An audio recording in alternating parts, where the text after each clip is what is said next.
اگر آج کھلے ذہن سے سمجھ لیں اللہ کی قسم عقیدہ پلٹ جائے گا. دلیل کیا بنائی؟ نبی کریم دنیا سے چلے گئے، حضرت ابو بکر کا دور ختم ہو گیا، حضرت عمر کا دور آیا. ایک بندہ اسی طرح مسجد النبوی میں داخل ہوا، عمر کو کہنے لگا مال ہلاک ہو گیا، برباد ہو گیا، رستے بند ہو گئے، اللہ کے سامنے دعا کیجئے کہ اللہ تعالیٰ بارش کو برسا دے. یہاں پہ رک جانا ہے. حضرت عمر کہاں کھڑے ہیں؟ مسجد النبوی کے اندر. روضۃ الرسول سے کتنی فاصلے پہ اوپر ممبر ہے؟ جو ممبر اور اس کے درمیان کی جگہ کیا ہے؟ روضۃ من ریاض الجنہ. حضرت عمر قبر مبارک کے بالکل قریب کھڑے ہیں. قبر مبارک کے قریب نہ بھی ہوتے، اگر مجرد ذات کا وسیلہ جائز ہوتا، حضرت عمر اس وقت کیا کہتے؟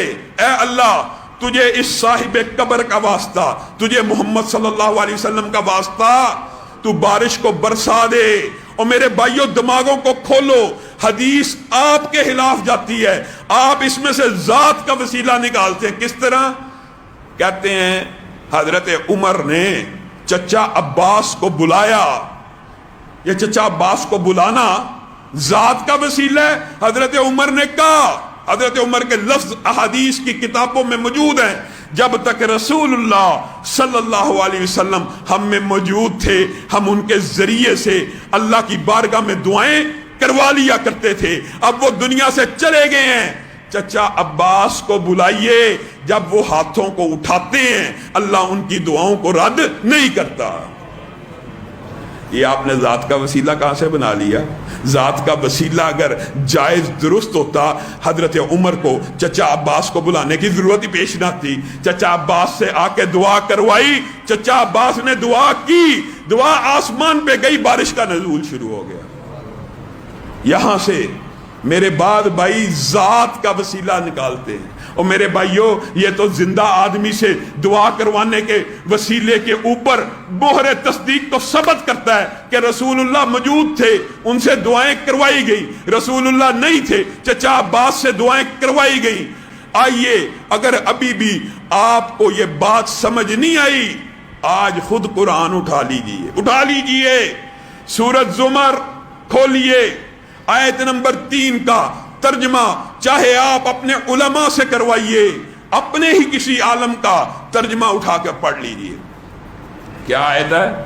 والذین اتخذوا من دونہ اولیاء ما نعبدہم الا لیقربونا الی اللہ زلفی. اور میرے بریلوی بھائیوں اللہ تعالیٰ قرآن پاک میں کہہ رہا ہے قیامت تک شرک ایک ہی بنیاد پہ ہوگا، ایک ہی وجہ سے ہوگا، ایک ہی ذریعے سے ہوگا، ایک ہی طریقے سے ہوگا.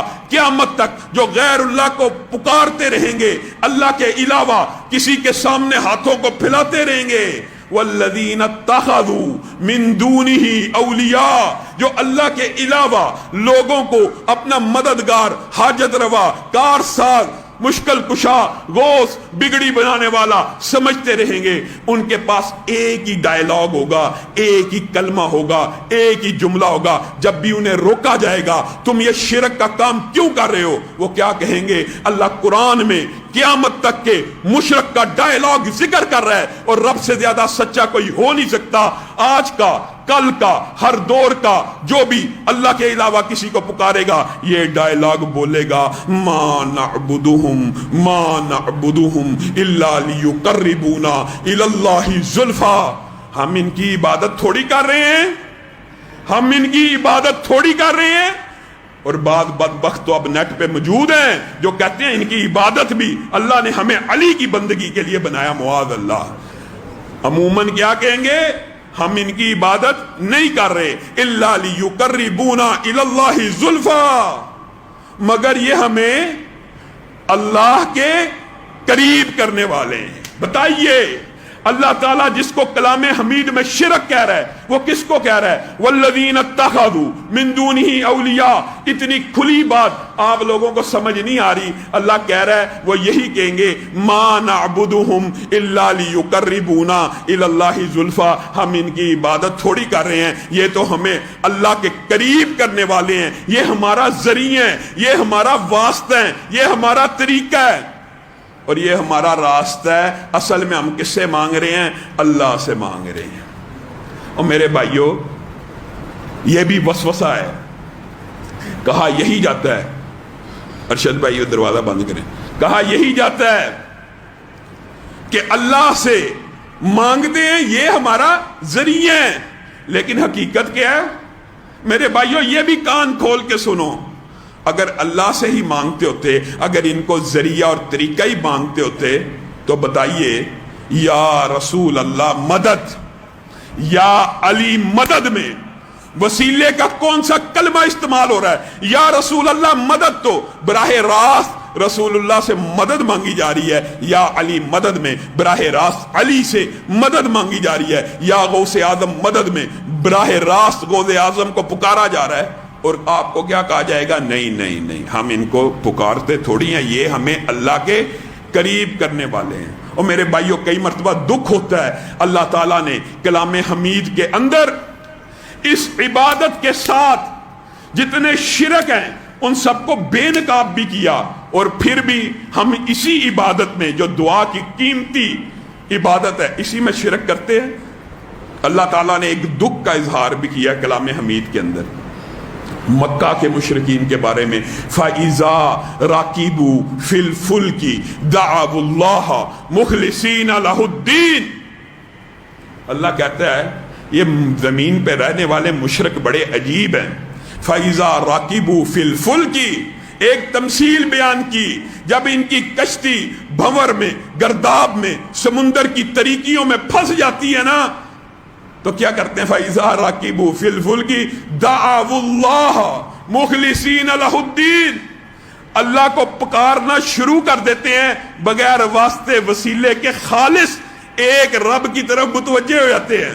فَلَمَّا نَجَّاهُمْ إِلَى الْبَرِّ، اور جب رب ان کو اس سمندر کی بمروں سے نکال کر، لہروں سے نکال کر زمین پہ واپس لٹاتا ہے، وہاں جا کے پھر شرک شروع کر دیتے ہیں۔ یہ اللہ نے دکھ کا اظہار کیا کہ مکہ کا مشرک بھی، یہ آپ نے حضرت اکرمہ کا مشہور واقعہ سنا ہوگا، مکہ کا مشرک بھی کشتی پہ سوار ہوتا ہے، اللہ کو بغیر واسطے وسیلے ذریعے کے پکارنا شروع کر دیتا ہے، پھر رب بچا لیتا ہے، اتر کے پھر شرک شروع کر دیتا ہے۔